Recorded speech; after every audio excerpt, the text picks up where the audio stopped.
సరే సరే రా ఆఫీస్కి వచ్చి మాట్లాడు కస్టమర్ వచ్చాడు. సరే సరేలే మళ్ళీ మాట్లాడదాం. ప్యాకేజ్ 28 లక్షలు అంటే నీకు అమ్మాయిలు ఏమైనా అందగత్తలు దొరుకుతారా? ఇప్పుడు అందరికీ ఉన్నాయి ప్యాకేజీలు అన్ని సుమారుగా. చెప్పండి సార్. అదే బాలు మ్యారేజ్ బ్యూరో అని వేరే వాళ్ళు మా వాళ్ళు తెలిసిన వాళ్ళు చెప్పిరి. మా అబ్బాయి చెన్నైలో వర్క్ చేస్తున్నాడు, సాఫ్ట్వేర్ ఇంజనీర్. చెన్నైలో చేస్తున్నాడు. వయసు ఎంత? వయసు ఇప్పుడు 35 సంవత్సరాలు. 35 సంవత్సరాలా? 30 సంవత్సరాలు అంటే 25 సంవత్సరాలకి జాబ్ వచ్చింది. అవునవునవునులే. ఇంకా సంబంధాలు చూసుకుంటా కొన్ని పేరు బలాలు బాలు గుణాలు తక్కువ ఎక్కువ అని ఇట్లనే కొన్ని నిదానం అయిపోయినాయి. ఇంకా జీతం ఏమో పెరుక్కుంటూ పోతుంది కానీ సంబంధాలు ఇప్పుడు 30 లక్షలు వస్తుంది. 30 లక్షలు వస్తుంది. 30 లక్షలు. వయసు కూడా 35 సంవత్సరాలే. అటు పెరుక్కుంటదే సంబంధాలు సెట్ కావడం లేదు, దగ్గర రావడము, గుణాలు తక్కువ ఉన్నాయని మాకు నచ్చకపోవడం వాళ్ళకి నచ్చకపోవడం ఇట్లా జరిగిపోతుంది. కాకపోతే వయసు పెరిగిపోతుంది, ప్యాకేజ్ కూడా పెరిగింది, సంబంధాలు ఆడ కుదరలే. అంటే 35 సంవత్సరాలు ఏం ప్రాబ్లం ఏం లేదు కదా? ఏ విధమైన అవన్నీ ఏం లేవు, ఏ సమస్యలు ఏం. ఎక్కడ పని చేస్తున్నాడా? చెన్నై. 35 సంవత్సరాలు. 35 సంవత్సరాలు. హైట్ ఎంత ఉంటాడు? హైట్ 5.8. 5. కలర్ ఏం? నీ కలరేనా? కలర్ వైట్ ఉంటాడు. మీ భార్య కలరా? మీ భార్య కలరా? బయోడేటా పంపించు మాకి. ఫోటోలు ఉన్నాయి, ఒక 5 ఫోటోలు చూపిస్తాను, ఒకసారి చూడండి. అబ్బాయి ఇంకా 30 సంవత్సరాలంటే ఇంకొక 28 నుంచి 32 సంవత్సరాల వాళ్ళవి అమ్మాయిలు ఒక 5 ఫోటోలు ఉన్నాయి, చూపిస్తాను ఒకసారి ఫోటోలు చూడు. బయోడేటా మళ్ళీ పంపిస్తూనే. పై ఫోటో వచ్చి 28 సంవత్సరాలు. ఆ పాప సాఫ్ట్వేర్ బెంగళూరు. ఈ అమ్మాయి 28, ఈ అమ్మాయి 30. వాళ్ళంతా సాఫ్ట్వేర్లే. 28 ఇది చూడండి, 28 ఇయర్స్ అమ్మాయి చూడండి. 28 ఇయర్స్. 28 ఇయర్స్. ఈ అమ్మాయి వచ్చి బెంగళూరు. వాళ్ళు వచ్చి పేరెంట్స్ వచ్చి ఇక్కడే ఉన్నారు, అనంతపురేను బెంగళూరు. ఆ బాబుకి ఇప్పుడు 10 లక్షలు ప్యాకేజ్. 10 లక్షలు. 10 లక్షలు. ఏమంటే అమ్మాయి ఏమంటే కొన్ని కండిషన్లు చాలా చెప్తాను అనమాట. కనీసం అంటే 30 తులాలు బంగారు ఇవ్వాలి ఆ పాపకి. మేమా? మళ్ళీ మీరే కాదు, మామూలుగా అమ్మాయి తల్లిదండ్రులే కదా పెట్టేది, ఏదైనా బంగారు ఏదైనా కానీ. యాలోకములో ఉన్నారు మీరు ఇంకాను. ఎప్పుడు అందుకే పెళ్లి కాదు. ఇప్పుడు ఫుల్ డిమాండ్ అంతా అమ్మాయిలదే, ఇప్పుడు అబ్బాయిలది ఏంది లేదు. కట్నాలు ఇచ్చే కాలాలు, బంగారు పెట్టుకునే కాలాలు పోయినాయి. ఈ పాప ఇప్పుడు 28 సంవత్సరాలు, 30 తులాలు బంగారు, నెంబర్ 1 కండిషన్. ప్యాకేజ్ కనీసం ఉంటే 20 లక్షల పైన ఉండాలా. అదే విధంగా ఆస్తి 2 ఇండ్లు ఉన్నాయని ఒక ఇల్లు ఆ పాప పేరు మీద రాసేయాలా. మళ్ళీ పెళ్లి అయిన తర్వాత సాఫ్ట్వేర్ ఉద్యోగం చేయదు, మరి ఇంకెట్లా?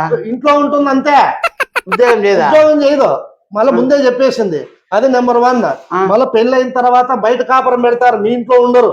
అది చెన్నై గానీ హైదరాబాద్ గానీ ఏడైనా సరే. అది ఎట్లా? అవి కండిషన్ లో. పెళ్ళైన తర్వాత అది ఒకటి. మళ్ళీ పెళ్ళైన తర్వాత మీరు 10 రోజులకు ఒకసారి, నెలకు ఒకసారి పోయేయలేదు. ఆ పాప ఎప్పుడు చెప్తే 6 నెలలకు, సంవత్సరానికి ఒక రోజు ఆడు ఉండేసి రావాలన్నమాట. మిగతా పోయేయలేదు. వాళ్ళు ఎట్లా చెప్తారు మనం పోయి వస్తాండాలి కదా. అవి కాలం. నువ్వు ఇంకా ఇప్పుడు ఆడపిల్లలు ఇప్పుడు ఎన్ని డిమాండ్లు పెడతారు నువ్వే చూడవా. అందులో 35 సంవత్సరాలు అంటున్నావు కొడుక్కి. అసలు ప్యాకేజ్ పెరిగింది.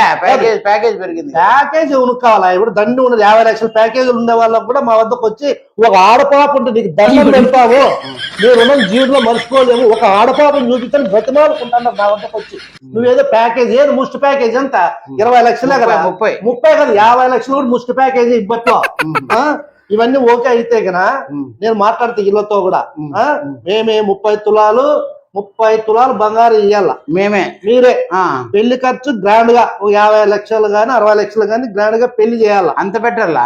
మరేమే పెళ్లి కావాలనుకుంటా. ఉద్యోగమో అట్లాగా ఉద్యోగం మా పాప రిజైన్ చేస్తుంది అంటున్నావు. నువ్వు ఇట్లయితే నీ కొడుకు పెళ్లి చేసుకోలేదు, ఇంట్లో పెట్టుకో. ఇప్పుడే 30 సంవత్సరాలు. కానీ చెప్పండి. ఆ కండిషన్లు ఓకే అయితే చెప్తా. నువ్వు అన్ని మాట్లాడినావు అనుకో, 35 కదా, నువ్వు 5 సంవత్సరాలు పోతే నీ ఆస్తి వయసు పెరుగుతుంది, ఆదాయం కూడా దొరకదు. చేసేస్తాను, వయసు పెరుగుతుంది, ఇబ్బంది. పంపిస్తాను. డాక్టర్ తాకు పోయి ఆ సర్టిఫికెట్ కూడా కావాలి. డాక్టర్ దగ్గర ఆ సర్టిఫికెట్ 30 సంవత్సరాలు. ఆ విషయం ఏమి ఇబ్బంది లేదు. నువ్వు చెప్తావు తండ్రి ఇట్లిట్లా అంటావు, ఇట్లిట్లా అంటావు. నీ కొడుకు గురించి నువ్వేమైనా చెప్తావులే, ఇట్లిట్లు అంటావు. కాదు డాక్టర్ కాబట్టి డాక్టర్ అనాలి, ఇట్లిట్లా అనాలి. డాక్టర్ ఆ సర్టిఫికెట్ ఇస్తే అది నువ్వు చూపిస్తాం. ఇప్పుడు సాఫ్ట్వేర్లు కదా, వాళ్ళు మందు తాగుతా ఉండొచ్చు, సిగరెట్లు తాగొచ్చు, ఏం మంచి ఫుడ్ తింటాడారా, శరీరాలన్నీ నాశనం అయిపోయినాయి వాళ్ళు. అందుకని సంసారాన్ని పనికొస్తాడో లేదా డాక్టర్ సర్టిఫికెట్ కాదు. నువ్వేమి ఇట్లా అంటావు, ఇట్లా అంటావు, డాక్టర్ చెప్పంటే ఇట్లా సరేనా? ఇవన్నీ ఓకే అయితే గిన వచ్చేసాయి, నేను ఆ, అన్ని వాళ్ళకి చెప్తాను. ఈ సరే. కండిషన్లన్నీ ఓకే అయితే మనం మంచి రోజు చూసి అమ్మ వాళ్ళని పిల్లంపిస్తాను, మాట్లాడదాం. సార్ సరేనా? అట్లే కానీ ఆ? కాదన్న అమ్మాయిలు దొరికేది డిమాండ్ అయిపోయింది, ఇట్లా అయిపోయింది పరిస్థితి. లేదు సార్, ఇప్పుడు అయ్యో. ఏమైతుందంటే అమ్మాయిల డిమాండ్ మామూలుగా లేదు. అవు చాలా ఇబ్బందిగా ఇప్పుడు ఉంది. కనీసం అంటే అబ్బాయిలు 100 మంది ఉంటే అమ్మాయిలు 80 మందే ఉన్నారు. అవు అవు ఇప్పుడు అమ్మాయి అని తెలిస్తేనే తల్లి గర్భంలోనే అమ్మాయిలు చంపేస్తున్నారు కొంతమంది. ఈ మధ్య కాలంలో ఇంకేమైతుందంటే ఈ అఘోరీలు ఉన్నారు కదా, అఘోరీలు కొంతమంది ఈ బీటెక్ పిల్లల్ని ఎంటెక్ పిల్లల్ని మాయమాటలు చెప్పి వాళ్ళ వైపు తిప్పుకుంటున్నారు. అయ్యా రకరకాలుగా అమ్మాయిలు పూర్తిగా తగ్గిపోతున్నారు. ఉండే అమ్మాయిలు ఫుల్ డిమాండ్ ఉంది. వాళ్ళు ఏం కండిషన్ చెప్తే దానికన్నా ఒప్పుకోవాలి. అన్ని ఒప్పుకుంటే ఇంకా మగపిల్లల తల్లిదండ్రులు ఎట్టున్నారంటే కొడుకు పెళ్లి అయితే సారా దేవుడా అని అనుకుంటున్నారు. ఎవరైనా చేసుకోవాల్సింది అట్లా తయారైంది కాబట్టి అందుకని మీరు రేపు వస్తే వాళ్ళని పిల్లంపిస్తాను. ఈ కండిషన్ అని ఓకే అయితే మీరు సంతకం పెట్టి ఫస్ట్ మీరు పోతానే డాక్టర్ పోయి డాక్టర్ పర్ఫెక్ట్ గా ఉన్నాయి. సరేనా? వెళ్ళండి. ఎవరు వస్తున్నారు? రండి సార్.